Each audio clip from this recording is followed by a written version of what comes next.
छह सेंटीमीटर त्रिज्या वाले एक वृत्त के एक त्रिज्यखंड का क्षेत्रफल ज्ञात कीजिए, जिसका कोण क्या है 7 डिग्री है।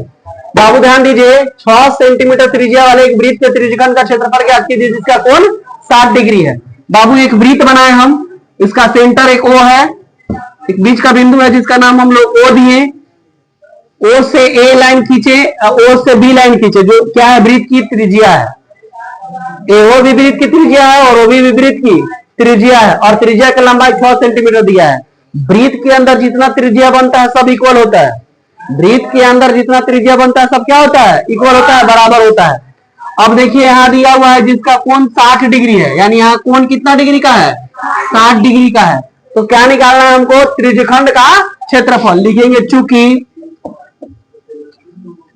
त्रिज्यखंड का क्षेत्रफल, तो त्रिज्यखंड का क्षेत्रफल का फॉर्मूला होता है थीटा बटा में 360 गुने पाई आर स्क्वायर। कोई लोग इसको इशू लिख देता है पाई आर स्क्वायर थीटा बटा में 360।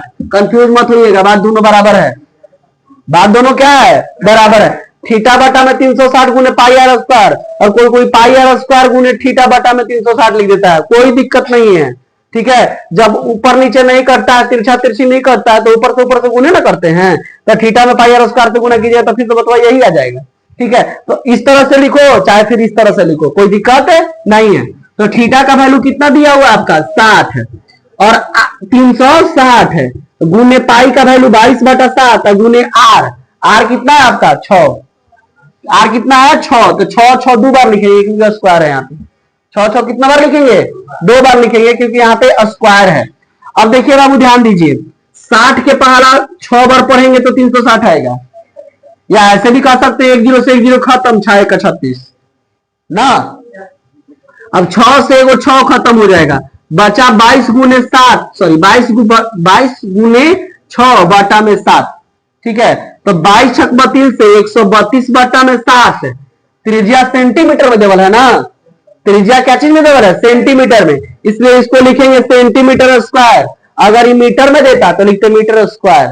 ठीक है, क्यों स्क्वायर किए, क्योंकि हम लोग एरिया निकाल रहे हैं, क्षेत्रफल निकालने के लिए स्क्वायर यूनिट होता है। ठीक है, तो सेंटीमीटर है इसलिए सेंटीमीटर स्क्वायर, अगर मीटर आता तो मीटर स्क्वायर। यही आपका क्या हो जाएगा आंसर हो जाएगा।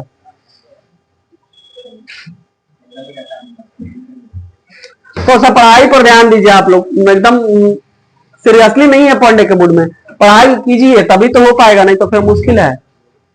ठीक है, पास होने के लिए तो बिहार है, यहाँ कोई पास हो जाता है। अब बिहार में अरवल जिला है, ये तो कहना ही नहीं है, लिखने बस आ जाएगा तो पास, लेकिन आगे चल के बनिएगा बेरोजगार। ठीक है, इसलिए मेहनत करो, पढ़ाई कीजिए, नॉलेज जितना होगा उतना ही काम आएगा। तो रिजल्ट बहुत बेहतर आ गया और जीवन बेहतर होइबे नहीं किया, तो स्वाभाविक सी बात है चोरी से पास हुआ।